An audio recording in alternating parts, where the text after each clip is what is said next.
Hello and welcome to this episode of YPAL's Tales from the Super Laundry. I have the pleasure of being joined by Jess Dunnett from Onshore Sellers and the Blue Duck Foundation. We've come together today to do a very special episode. This is in relation to an initiative that we are executing in the Monaco Yacht Show this year. Because of a series of events that happened last year, and like myself, Jess doesn't want any other incidents to ever happen to any other woman. So welcome. Thank you very much for joining me today. My pleasure. Hi, everybody. So the subject of this podcast is drink spiking. And we have decided to make it our mission this year to ensure that drink spiking doesn't happen at this Monaco Yacht Show. I do believe, as women, we have earned the right to not have to worry about stuff like this at the Monaco Yacht Show. I believe we deserve to swan around, drink our French water, rosé, and relax and enjoy ourselves and try to do business at the same time without the worry of some predatory individual cruising around trying to sabotage our show. So we decided to club together with a few other companies to basically say no and prevent anything like this from happening. But let me take you all back to last year. So, Jess, how was your show going last year? Oh, amazing. I had an incredible show up until Friday night. So it was sunny. It was sunny last year. It was busy. Beautiful, busy, lots of clients, lots of networking, lots of parties. You know, as a drinks supplier, was there running a bar from the Wednesday all the way through, and we've got, many people coming and going, and it was amazing. I thought the vibe was incredible last year. Had lots of incredible feedback from the summer, and all a very, very good show. I mean, the Monaco Yacht Show, let's be honest, like the vibe is always good. It is a marathon business drinking event for most people. For most people, and I think that's a lot of parties, a lot of networking opportunities that all seem to coincide with drinking alcohol. But let's face it, we've all finished the end of the summer, and that's what a networking event is. Drinking rosé, drinking wine, having a beer with clients and catching up, and doing business. I never really thought about it, actually. It's like the end of the mid-season blowout. That's probably why we get so... Absolutely. Yeah. I think it's the mark of the finish of that summer season. I suppose for a lot of suppliers and management companies and things like that, it's literally, that's the klaxon sound for the start of their busy period, but it's kind of the end of yours. So you must have kind of been looking forward to just relaxing, enjoying yourself. Yeah, yes and no. I mean, these days I find there's no distinct seasons anymore. It just blends all into one. I feel like our summers start earlier, and I mean, we still get trips after the Monaco show. We just still get calls for last minute charters and things happening. So yes and no, but definitely for me, with my role in the company at Onshore Sellers for marketing and events, the end of Monaco Yacht Show is my breather. I can breathe again, and I then start getting prepared for Antigua. But it's my once that's done, thank goodness. Okay, I can have a bit of a breather. So yes, for me, certainly, I was very much looking forward to having a bit of downtime after a really busy summer and after a great show, but it didn't turn out that way for me. So obviously the Monaco show starts on a Wednesday. Most business is done by the Friday, so it's kind of the B2B stuff is done by the Friday. There is stuff that goes on obviously on the Saturday, but most most of the important stuff's kind of been and gone. So you were off, what, take me back to Friday night. So we'd had, so we run a stand every year. We run the bar for superyachts.com. It's a really busy networking area. Lots of clients, lots of people. We'd had stand parties throughout the week as well. The Friday was, we didn't have a party on the Friday night. We would finished up our stand. I actually had a great opportunity to go out on a tender with Brabus and all Monaco shows I've always been asked in the past, and I've always said no, I'm too busy. And I was like, you know what? Oh yes, I'll do it. And I had an absolute blast with the girls from Liquid Yachtwear and Alex from Yachty World. Nice. Brabus zoomed us round, came back in on a high, finished up some meetings. We then decided to go for dinner because we'd finished up at the stand. Successful day. Went to dinner. Had some dinner with a few friends and some brokers that we've were on the stand with. Had a really delightful dinner. Decided to go for one more drink, and that's kind of where everything went pear-shaped. And it was one drink, and we left after the one drink. I remember walking. We were staying up in the back of Monaco, where going up all the stairs and things, and we'd had some wine at dinner, but we'd had wine at dinner, and I'd had one drink at a bar, and Ed kind of said, look, Ed, my husband and co-founder of Onshore Sellers, was like, look, you know what, we've got one more day left, let's go, which is very responsible for Ed. But by the Friday, you're knackered, we're exhausted. Yeah. We are exhausted. We've been there since Tuesday. We always hosted the Icon Connect party on the Tuesday, so we've been going since Tuesday. We're done. We're really done, and we're older these days. It's not really.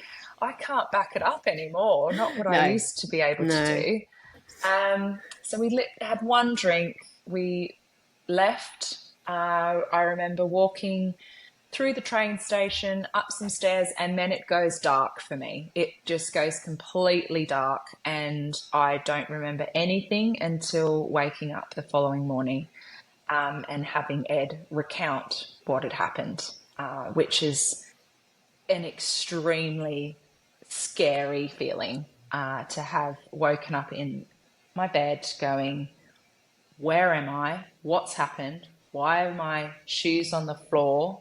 Why do I feel horrific, feeling sick? And Ed racing in because he heard that I'd woken up. Are you okay? Are you all right? And then going, what the hell happened? So frightening. So let's just set the scene. So frightening. you're walking back to your accommodation, and it's just you and Ed, or you with the others as well? Just Ed and I. So we've left the bar, a popular bar in Monaco, and we've made our walk back. And now I have to go off what Ed is now. He's replaying the evening for me, basically, because I don't remember a thing. I go completely dark. The last memory I have is walking up some of the stairs and starting to feel a little bit weird. Ed then says to me, I've collapsed in the stairwell of going up. I don't know if anybody would know, if you stay up the back of Monaco, you can go up through the car parks and up through these stairwells to cut your way up. So we were in one of those stairwells, and I've apparently fallen and gone like an absolute dead weight. I've thrown up. I've fallen on the ground in the stairwell, and he can't lift me. He's like, can't lift me, trying to figure out what the hell's going on, because he's like, this is weird. And at first he recalls saying he just thought he was like, how did you get like this? Like, what the hell? How did this even happen? We've gone for dinner and had a drink after dinner. How is this happening?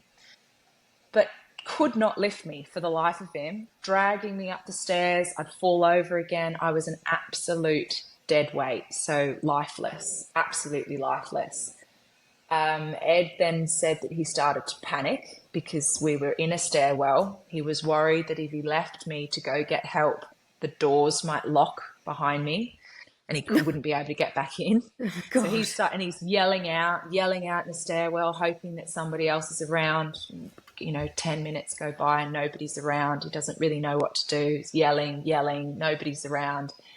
Worried to get me out. He finally drags me up the stairwell after me kind of falling, but he's saying that I was just an absolute dead weight. I was lifeless. We get out the top. He flags down somebody on the side of the road to help us. And then it's getting us back to the apartment, putting me down. He went to he's called the police, said what's happened. We've stayed. I was in a safe environment with him, but it didn't click for him, I think, for a while, for him to go, something's happened, you've drunk something. So he, looking back on it, I think Ed said I should have called the ambulance straight away. But in the time and in the moment, it's really difficult for those, processes to go through. He said, his focus was getting me back to the apartment in the bed and safe. But surely there's moments of kind of like, I imagine Ed's kind of recounting, like, is there a chance that she did have an opportunity to drink a whole load of more drink than me? Because, if you're at dinner and stuff like that, like, did she manage to drink another bottle without me knowing? Like, there's that whole... he was saying, like, oh, I was really angry with you at first, because he was like, I'm really tired, I can't be dealing with this shit. He's like, oh, get up, I can't be dealing with this, I need to get you home, I'm tired, I want to go to bed. And then it started to click that something was wrong. Then it started to really, he started to panic, going, this is not like Jess, I've never in the 15 years we've been together on boat, a lot of that time on boats in our early party days, never ever seen me like this. So he did realize that something was wrong, but I think his focus was just get her back to the apartment, get her safe. He said he didn't sleep all night, just laying next to me, watching me, making sure I was breathing. And, thank God I've got a loving husband that was doing that and looking after me. But in hindsight, probably should have called an ambulance so that I could have been tested, because I don't know what was put in my drink. I don't know if I had it in my drink, whether I didn't have any. I had bruises from Ed trying to pull me up the stairs, but I know there are some incidents where people have had a needle in the back of their arm. Yes. Yep. Different ways. So I didn't know what had gotten into my body, which then is, in hindsight, I wish I knew. For dealing with this, I wish I knew exactly what had happened and how it might have come about, because that has probably been the hardest thing for me to deal with.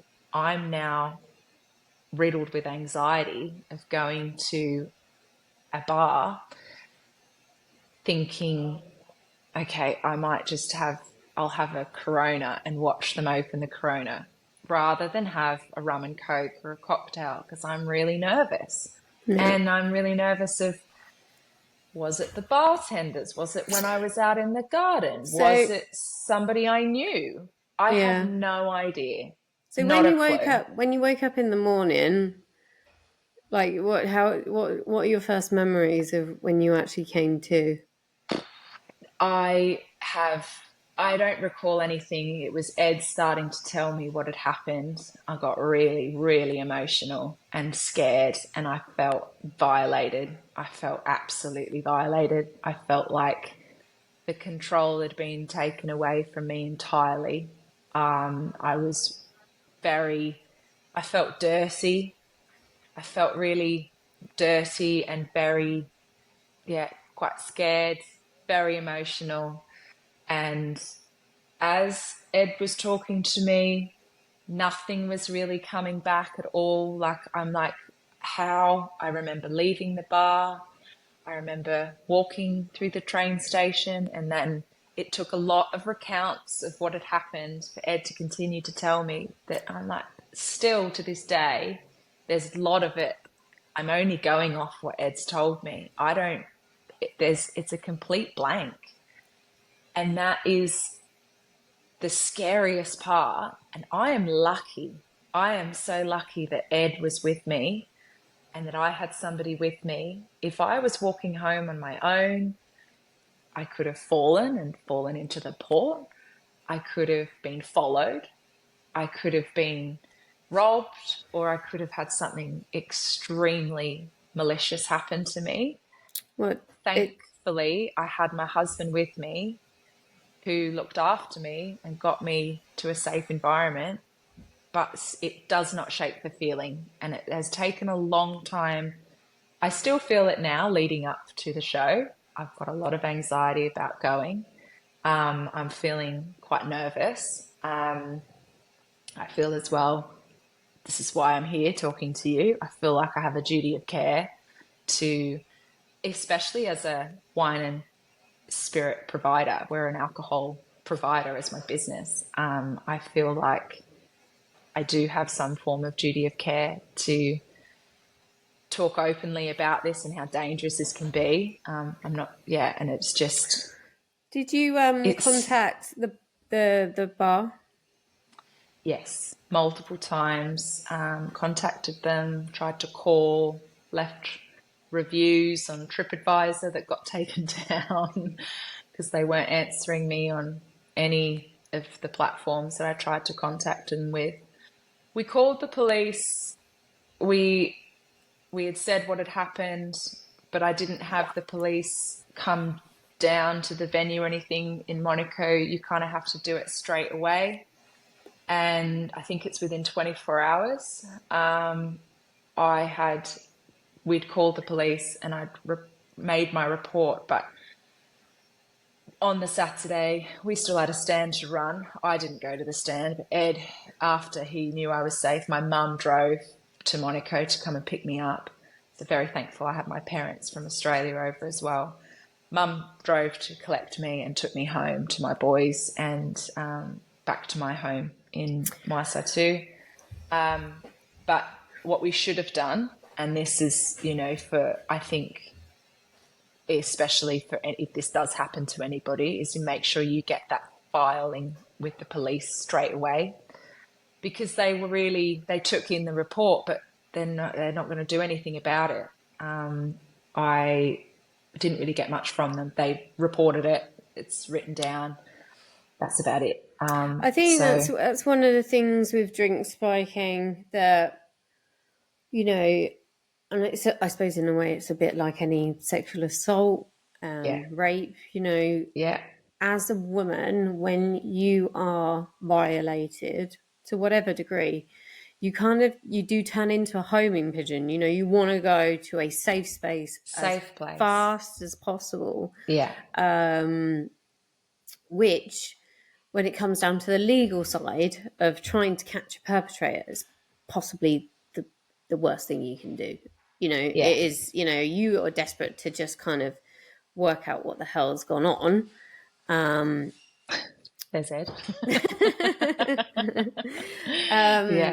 Work out what's gone on, but ultimately, when it comes to reporting, you kind of need to stay in that moment and bring those coppers to you in that moment.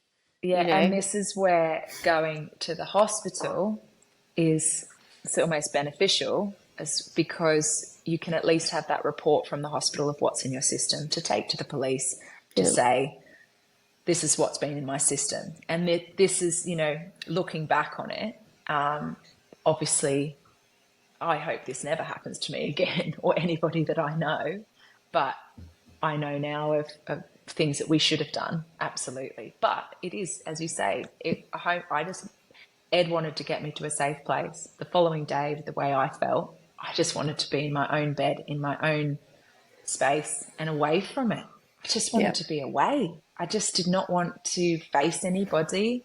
I didn't want to have to talk to anybody about what had just happened. And to be honest, I felt really weird all day.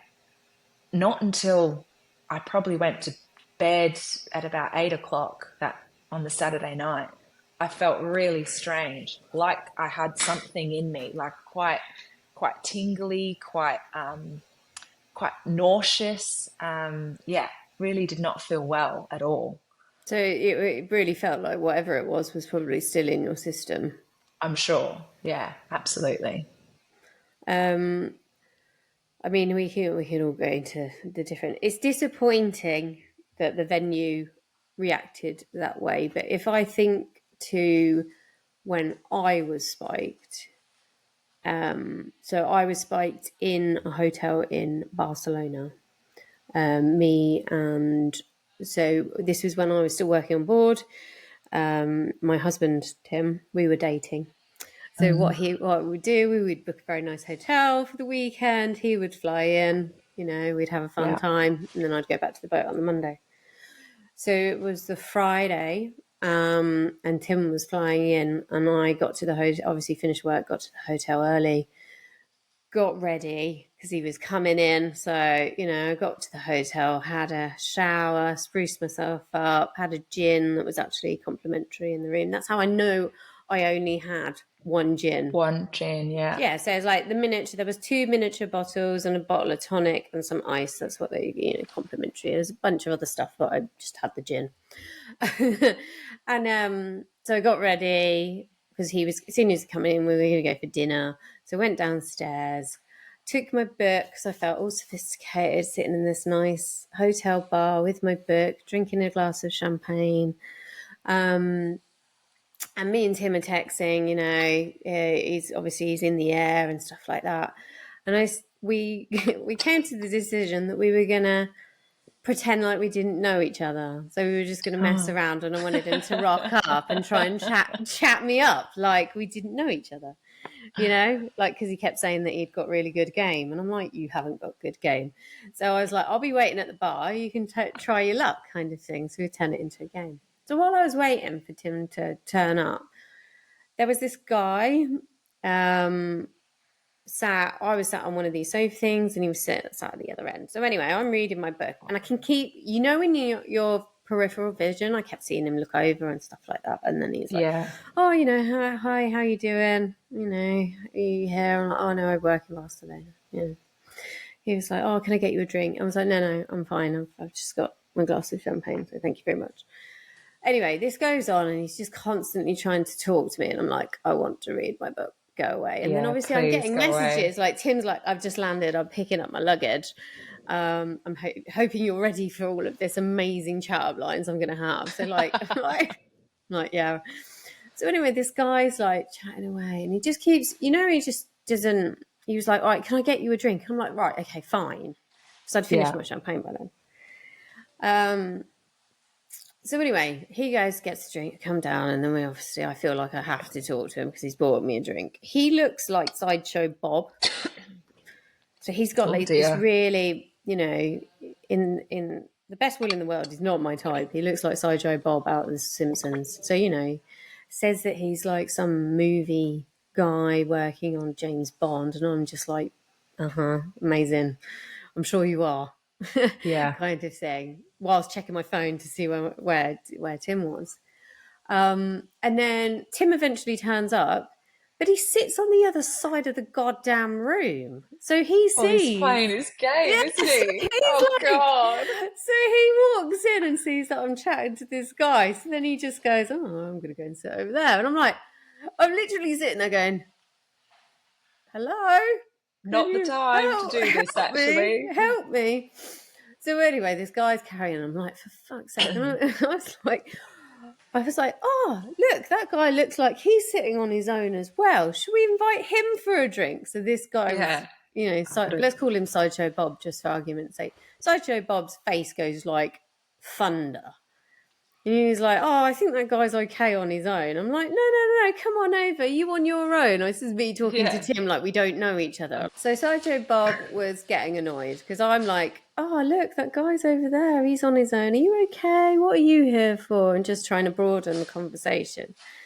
So anyway, Tim comes over eventually and we start chatting, and this guy's like, oh, I work on movies and stuff like that. I'm like, yeah. But anyway, I think he eventually gets the hint. But as he gets up, this is so like sly. He's like, well, I just wanted to let you know I'm going up to my room now. It's number 6. Oh God. I was like, uh-huh. No thanks. And then anyway, so he's gone, and then me and Tim are like laughing about it. So obviously then Tim and I get a drink, and I was like, right, now he's gone, I'm going to go to the loo. As I'm walking down the stairs to go to the loo, I'm like, what is that? Yeah. Now, like a bit like yourself, I'm a party girl back in the day, I know, and I'm like, that's not drunk feeling. That's a bit Something weird. else. Do you know what I Yeah. mean? Like you can't feel your feet anymore. Like it's all just Yeah. getting a little bit spacey, and I'm like, weird. Anyway, by the time I go to the toilet and come back upstairs and I get to Tim, I'm like, I need to lay down. There is Wow. something not quite right with how I'm feeling. So anyway, by the time we go up in the elevator, I can't walk. Tim gets me into the hotel room, and I'm kind of lay on the bed. And then the next thing he knows, I'm crawling on my hands and knees into the bathroom, and then I'm violently sick Oh, for wow. ages. And then I'm like laying on the bathroom floor. Like he was like, I have never seen you like that ever. Now, I'd And so had at rapid. most 4 drinks Yeah. in total. I would have had those two miniatures in one glass of gin with tonic. So that's like a double, isn't it, really? And Yeah. then I would have had 3 glasses of champagne, which is not obviously even like a large glass of wine. And that's me. I'm on the bathroom floor. The next morning I wake up, I'm like, what's going on? Tim was like, I don't know what happened to you.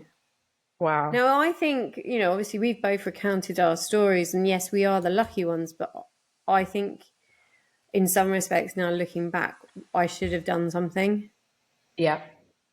Because I was with Tim, I didn't, like you said, I didn't call an ambulance. He didn't call an Yeah. ambulance. He didn't talk to the hotel manager, trying to find out who this guy was, get them to check CCTV. Yeah. And also, as a woman, I just want it to stop, like it to go Stop. away. Like I Yeah. To don't, go away. what the hell was that? And I'd rather just not, I'd rather it just pretend that it never happened. But it's also the feeling of, did it happen? Did that what like hang on, like it's quite confronting and quite, did that really just happen? And it takes a while to process of Yeah. how rapid this came over both of us, but how Yeah. rapid it is. And then all of a sudden you've woken up and gone, really? No, I don't believe that. I don't believe that just happened to me last night. I think it's very odd feeling, very strange. Do you think, like, I ask you a question because, of, say, for instance, we both weren't drinkers. We were Yeah, teetotal and that happened to us. Then I think your perspective would be slightly different. You wouldn't question yourself. But because both of us have had experiences, and I have been out on nights out, I've never not been able to get myself home, even no, with in the very drunk. Most of the time, again, I turn into a homing yeah, pigeon.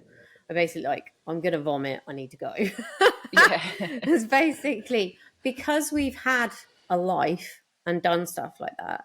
Does that kind of go against us a little bit? Because then we're like, oh, did I think I? it just creates doubt in you. Mm, And I think that's what's really difficult about when, and I think for a lot of women as to why they don't speak up about this is because the I guess a lot of people just think, oh, she was just drunk. She's just trying to use that as an excuse. I'm like, well, some people do get far way more wasted than others.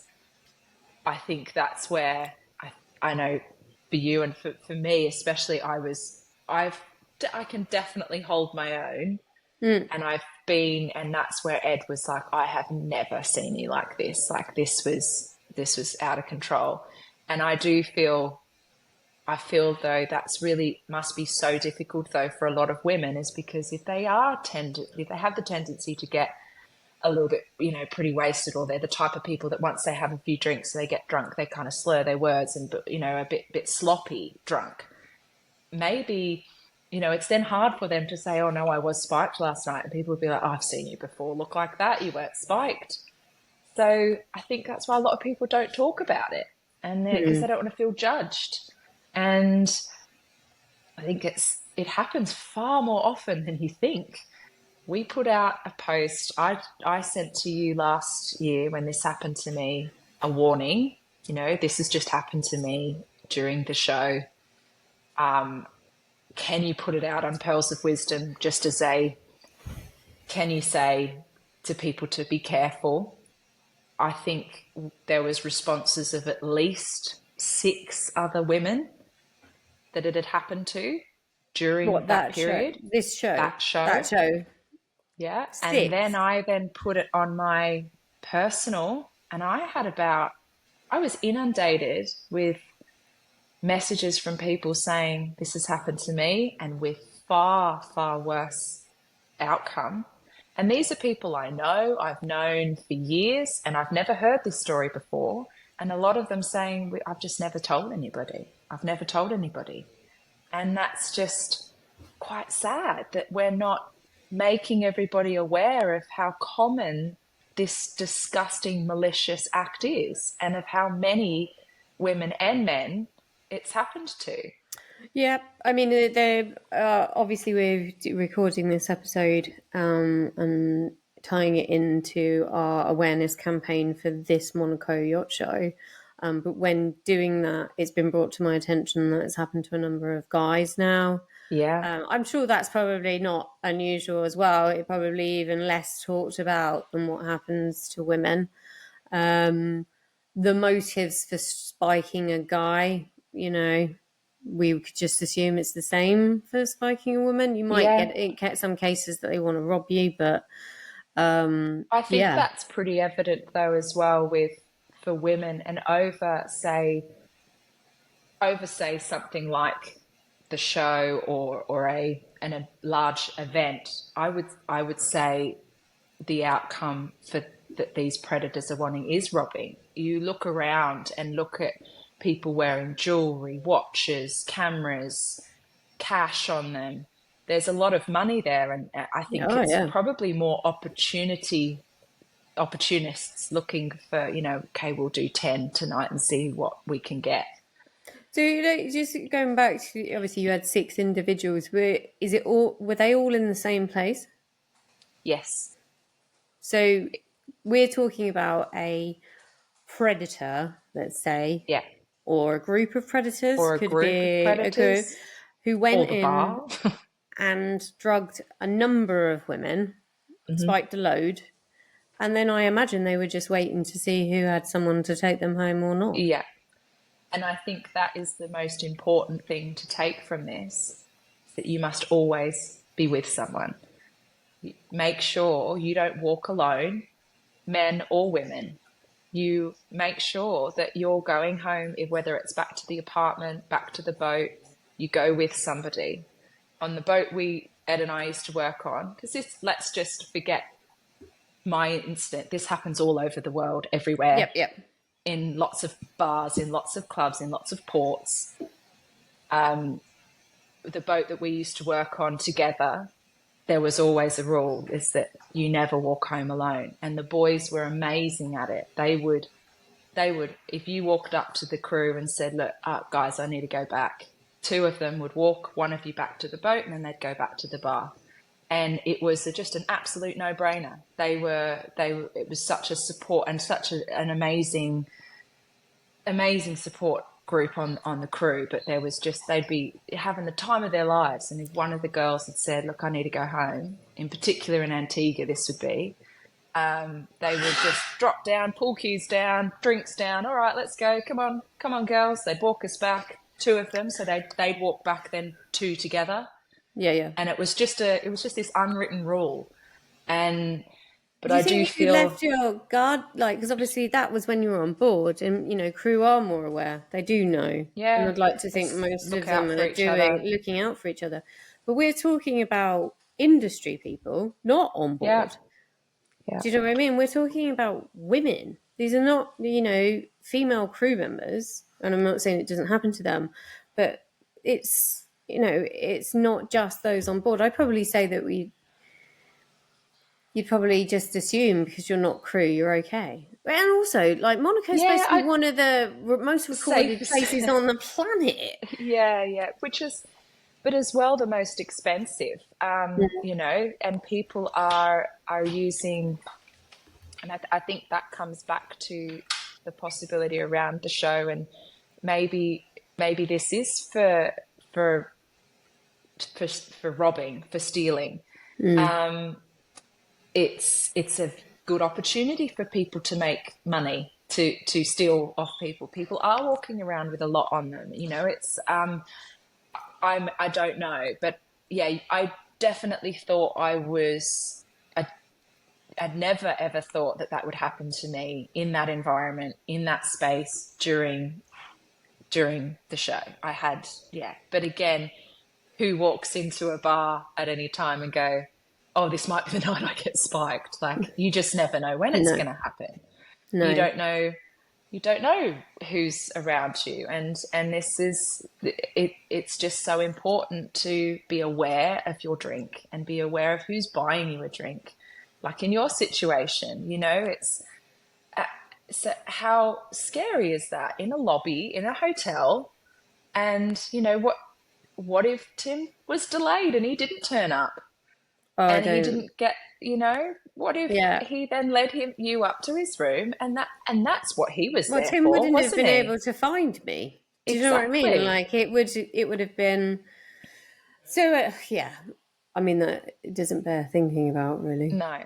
But Um, unfortunately, that outcome happens to many women yeah, and men, but many women in particular, and that is the outcome from it. yeah, So I think I just, anything that I can take from my experience is just don't be alone. Don't don't walk home alone, and don't leave that bar alone. And if you do start to feel weird, just fucking shout to the hills. yeah, I'm not feeling great. Something's wrong. Somebody help me. Somebody get me home or call an ambulance, because it's just, and not to be ashamed about it, and not to be ashamed about talking about it. You might be the girl that does get sloppy drunk, but if you know yeah, when it's not just alcohol, and when it's something else, because that is a feeling like no other. yeah. I mean, I think this is the thing. Obviously, we both recounted our stories, and it sat with me a whole year. Yeah, And obviously, with Yacht Pearls of Wisdom, I've had like a few highs and lows, especially recently. And it's just sat with me all year. I'm like, well, what can we do? Like, yeah, I like, I'm an eternal optimist. How do we turn a negative into a positive? yeah, And what can you do? How can you raise awareness? So obviously we've come up with the crew bags. So crew knowledge is power is the bag that we'll be handing out to all of the boats. But I think, you know, it's very difficult. How do you raise awareness? Like, I don't want to stop anybody's fun, you know? no, And Monaco is, in fact, it's a fabulous show.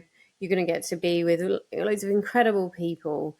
And I don't feel like it's fair that we have to have this in the back of our mind. I don't think it's fair that you are going to go to Monaco and you already got a bit of anxiety about it. yeah, This shouldn't be the state of play for when women attend some of these incredible events all over the world. So, how do we take power back? yeah, And the only idea I could come up with was for us to hand out these drink protectors. yeah, Now, the drink protectors in themselves, so obviously if you're watching this on YouTube, you will be able to see it, but if you're not, and you're listening to this as a podcast, they are foil protectors, and it says stop tops. And basically, you just slip them over the top of your drink. It's got a hole for a straw, and it just basically, I think, is just a beacon going, I'm looking at what's yeah, going on, Now, yeah, it's the whole point of these is not really to stop anybody putting anything in your drink. It's basically to show everybody in the venue that it goes on. And we all Yes. just need to take And a that little bit more care. we're looking, as you Yeah, say. we're Like, watching. We're watching. So you're obviously Blue Ducks Foundation and Onshore Sellers are part of this initiative. We'll be handing these out all over the show. And we've got a boomerang competition as well, because boomerangs, the photo thing. yeah. That's how untechnical I actually am. I've been told that they're not cool anymore. So my thing is, drink spiking's not cool either. So let's put Yeah. both the two non-cool things together. So we've got a competition. So when you've got your cap on and you're in these Bring locations, back the boomerang. bring back the boomerang and just show your support and your awareness that you are looking out for ladies and guys that are in the area. And Yeah. our initiative is that this Monaco, it's not going to happen. No. We are watching, we are aware. Basically, you can all bugger off and go ruin somebody else's day. Kind of Yes, thing. yes, exactly, exactly. And no, I think we are so proud to be helping you, with this. And I think the more it's like anything, it's like mental health, it's like any of those stigmas, the more we talk about it openly with each other and publicly, the more awareness there is, the more people will come up from the ashes and said, "Oh, yep, that's happened, that's happened, that's happened." And then maybe some of these venues, that in particular one venue, maybe they will start to listen and realize that this has happened over and over again in the same place. So maybe it is time to get more security or have a better idea of what's happening in the show, because it can't continue to happen in the same places over and over again, year on year, might I add, of other people recounting. This is not a one-off that happened last And year. it's not isolated to Monaco either. It's not Every at all. single, when we put out a poll after Monaco last year saying, have you had your drink spiked and where? Every marina pretty much that yachts go to was flagged. So it happens at one point or another. Unfortunately, it's just a really crappy thing that women have to deal with, just to add to the stuff that we have, just to add to the stuff. But I call time on it. I'm not up for it. The name of the game this Monaco is that everybody gets to have fun, and we send out a very stark warning that we're looking out for each other, and we will not tolerate this any longer. Yes. Rah. Very good. And it should be about enjoying yourselves and having a drink and meeting new people, seeing old friends, seeing old clients and friendships and businesses. That it is just such an incredible networking week, and it is and should be a lot of fun. Well, and the thing is, you're aware. You've got a lot to deal with. It's a work event whilst drinking French water. It's hard, especially at our age, to keep focused on these things. I don't need extra stuff. No, I don't need. Knock me out for a day. No thanks. Don't need the extra, extra stress of it. So thank you very much for taking the time to tell your story. My pleasure. If we could give any advice to anybody who's going to Monaco, or actually in any marina, okay, if you don't feel right, tell someone, tell the venue. I mean, the main crucial thing is tell the authorities as fast as possible. Don't be embarrassed, just tell them. Yeah. Because absolutely. What's happening is women are embarrassed and doubting themselves. And then by the time they kind of like, well, no, I'm 100% sure now that was not a normal scenario, they're not going to the authorities. So, we just need to stand by each other. If anything like this has happened to you during this show or anything else, we're all here to support you. We can put you in contact with some incredible people that can support you. Because unfortunately, when stuff like that happens, it doesn't leave you. As much as we try to carry on and pretend it didn't happen, unfortunately, these things will resurface through either anxiety or just generally not feeling great about yourself. So yes, please reach out, contact us. Thank you so much, Jess, for joining me on this special podcast. Like I Thank said, you. this is our initiative to stop drink spiking in Monaco, and hopefully a lot of marinas around the world. Look out for the drink protectors, and have fun. I suppose this show. Have Thank a you so great much. show. Thank you. Thanks, Cherise.